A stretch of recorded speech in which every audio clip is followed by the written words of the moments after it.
चलिए साथियों, नमस्कार। मेरा नाम अर्जुन है और इस वक्त मेरी मौजूदगी जौनपुर स्थित मुफ्तीगंज में है और मेरे साथ एक खास बातचीत करने के लिए नीरज पहलवान जी हैं। शेरे पूर्वांचल के नाम से जाने जाते हैं और न सिर्फ कुश्ती की एक नई पौध आपने अपने गांव में नेताजी के नाम से शुरू की है, बल्कि कुश्ती से जुड़ा आपका पूरा का पूरा परिवार रहा है। विगत दिनों आपको इंडियन स्टाइल रेसलिंग एसोसिएशन के द्वारा उत्तर प्रदेश का जो संगठन काम करता है रेसलिंग एसोसिएशन का, उसमें आपको प्रदेश उपाध्यक्ष नामित किया गया है। कहीं ना कहीं पूर्वांचल की मिट्टी से जुड़े होने के नाते जो मिट्टी पर कुश्ती खेली जाती है उसको लेकर के एक नया दायित्व मिला है। नेताजी, बहुत सारी शुभकामनाओं के साथ एक सवाल के साथ शुरुआत करेंगे। ये जो दायित्व मिला है, ये जो पद मिला है, वास्तव में बहुत बड़ा और बहुत चुनौतीपूर्ण है। तो सबसे पहले इस पद को प्राप्त करने के बाद आपकी प्राथमिकताएं कैसी रहेंगी और ये जो जिम्मेदारी मिली है उसको किस तरह देखते हैं? बहुत बहुत धन्यवाद अर्जुन जी। सबसे पहले मैं अपने महबूब नेता राष्ट्रीय अध्यक्ष आदरणीय अखिलेश यादव जी को बधाई देना चाहता हूं, जो हम लोग के मुख्य संरक्षक हैं इस संगठन के। इसके जो अध्यक्ष जी हैं, राष्ट्रीय चैंपियन हैं, लक्ष्मण पुरस्कार विजेता हैं और यश भारतीय सम्मानित है रामाश्रय यादव जी, हमारे महासचिव लाल जी यादव जी। सब लोगों ने कोई न कोई ऐसी मेरे अंदर भावना देखी होंगी जिसका उन्होंने कदर किया और राज्य कार्यकारिणी की बैठक में सारनाथ में आयोजित हुई 18 तारीख को, जिसमें ये मुझे पद नामित किया गया। और सबसे पहले ये पद मिलने के बाद, इसके पहले भी आप कई बार देखे भी होंगे, सदैव नेताजी हमारे बीच नहीं है। नेताजी एक पहलवान थे और पहलवान के साथ साथ वो राजनीति से बाहर पहलवान हुए कि जब जिसको चाहे चरखा दाल आगे पटक दिए। तो उसी परिस्थिति में आज हमारी देश की परिस्थिति बनी हुई है। पहले देश सोने की चिड़िया था। क्यों था? क्योंकि गांव गांव अखाड़े थे, अखाड़े घर घर थे। गांव गांव जब थे तो घर घर नौजवान था, पहलवान था, किसान था, सबके अंदर आपसी भाईचारा था। आप धीरे धीरे जैसे जैसे स्पोर्ट एकेडमी कम होती गई, आपका खेल कम होता गया, गांव में विलुप्त होता जा रहा है। इसलिए लोगों का भाईचारा खराब हो रहा है। लोगों के अंदर जो भावना है वो चट्टी चौराहे की तरफ जा रही है, फूल की चाट गुटखा पान की तरफ जा रही है। और सबसे पहले पहलवानी का भेद होता है कि सुबह से राम राम भाई, तो सुबह अपने इष्ट को याद करने का ये अवसर होता है। मिट्टी और मिट्टी से जब आदमी जन्म लेता है तो मिट्टी पे गिरता है, क्योंकि मिट्टी जो है उसको सलाम किया जाता है आधा, और मरने के बाद इसका नाम मिट्टी हो जाता है। अच्छा नेताजी, रोक रहा हूँ आपको। ये जो पद आपको मिला है, जो स्थान आपको मिला है, जो दायित्व आपको मिला, अब आपकी प्राथमिकताएं कुश्ती को लेकर के किस प्रकार की आगे होने वाली है? चुनौती है, एक चुनौती है। चुनौती ये है कि आज देश और विदेश में मैट के ऊपर, गद्दे के ऊपर रेसलिंग खेली जा रही है, लेकिन ताकत बादशाह होती है, दाव वजीर होता है। ताकत जो मिट्टी से पैदा होती है, तो मिट्टी और मैट की कुश्ती आप देखेंगे महाराष्ट्र में, पंजाब में, हरियाणा में, यहाँ मिट्टी और मैट की कुश्ती एक साथ कराई जाती हैं और दोनों बाउट चलते हैं। और जो दोनों के फाइनल पहुंचता है तो दोनों का फाइनल मैट पे होता है, तो जो उसमें जीतता है वो केसरी बनता है। इसलिए हाँ, अपने नौजवानों को ट्रेनिंग के साथ जो दंगल होते हैं, उस दंगल में कुश्ती अब बराबर नहीं कराएंगे। मेरी प्राथमिकता यह होगी कि दो दंगलों में कुश्तियां जो मिट्टी पर कराई जाएंगी, उस कुश्ती में पॉइंट के आधार पर हार जीत का फैसला किया जाएगा। आप कोई पहलवान ये नहीं कहे कि हम बराबर लड़े हैं। वो चाहे पॉइंट से हारेगा, चाहे अंक के आधार पर, चाहे कोई चितपट करेगा, तो हर कुश्ती का फैसला होगा, जिससे नौजवान में उत्साह आएगा।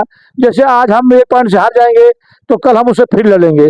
और पहले क्या था कि जो आदमी एक बार किसी को पटक दिया तो दूसरे हम इनको पटक चुके हैं। अब ऐसी व्यवस्था नहीं रहेगी। अब हर कुश्ती हर दंगलों में जब होगी, हाँ, अपने दंगल मालिकों से आग्रह करेंगे, निवेदन करेंगे कि वो सभी लोग अपने बच्चों में उत्साह लाए और पॉइंट के आधार पर मिट्टी पे कुश्ती कराए। मिट्टी का रुझान बढ़े, क्योंकि मिट्टी जब बढ़ेगी, आपके मदद मिलेगी, तो मिट्टी में हल्दी, दही, छाछ, तेल सब गिराए जाते हैं। आपको साबुन की आवश्यकता नहीं पड़ती। ये मिट्टी है भाई, ये शरीर जो बनी है ये 5 तत्व से बनी है, इसको मिट्टी में मिल जाना है। मैं बधाई देता हूँ अपने अध्यक्ष जी को, अपने महासचिव जी को, अपने संरक्षक जी को, जिन्होंने मुझे इस लायक समझा और इतने बड़े पद पे मुझे नामित करने का उन्होंने काम किया है। अच्छा, कुश्ती अनेकों प्रकार के बदलावों से पहलवान जी गुजर रही है, तो युवाओं को समझा पाना, उनसे बातचीत कर पाना, फिर दंगल करवाना, कुश्ती करवाना बहुत टेढ़ा काम दिखता है। तो कैसे युवाओं के बीच जाएंगे? युवाओं से क्या कुछ आग्रह करना चाहेंगे जो दंगल व्यवस्था से जुड़े हैं? देखिए, जो डरता रहे खुदा से, जो डरता रहे खुदा से, वो डरता नहीं किसी से। इज्जत की मौत बेहतर है जिल्लत की जिंदगी से। ये शरीर को तपना है। एक कुम्हार खेत से मिट्टी लाता है, उस मिट्टी को लात से मारता है, फिर सानता है, सानने के बाद उसको चाक पर रखता है, फिर चाक को घुमाता है, फिर उसको आग में फेंक देता है। तो आग में जलने के बाद जब उसका आकार बन के बाहर निकलता है, उसको रानी, राजा, मेहतरानी सभी लोग चूमते हैं। तो तपने के बाद चूमा जाता है। तो शरीर को जो जितना जलाएगा, जब तप के बाहर निकलेगा तो उसका हिंदुस्तान का हर एक नागरिक उसका चूमा लेगा, उसको चूमना चाहेगा। तो अगर देश को आपको चुम्बक बनना है, लोगों के होठों पे पहुंचना है, लोगों के विचारों तक पहुंचना है, तो आपको तपना पड़ेगा। इसी का नाम मिट्टी है, और मिट्टी में जो तपेगा उससे इतिहास बनेगा साथियों।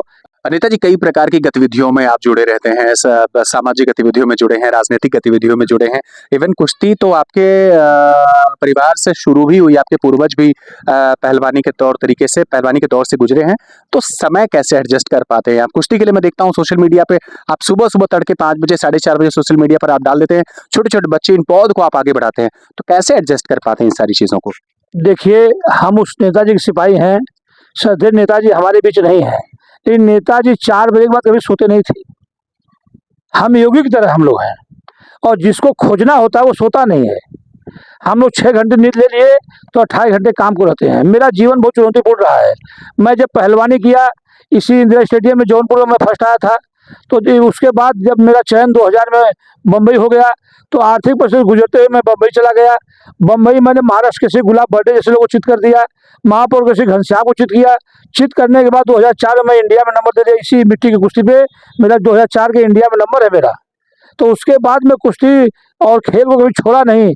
मैं चाहे कहीं भी सर्विस किया, नौकरी किया, इसी कुश्ती के बल पर मुझे नासिक महाराष्ट्र में, जो समझ लीजिए कि हर मंदिर वहाँ है, जैसे सीता गुफा वहाँ है, पंचवटी वहाँ है, त्र्यंबकेश्वर वहाँ है, शनि सिंगापुर वहाँ है, शिरडी साई बाबा है।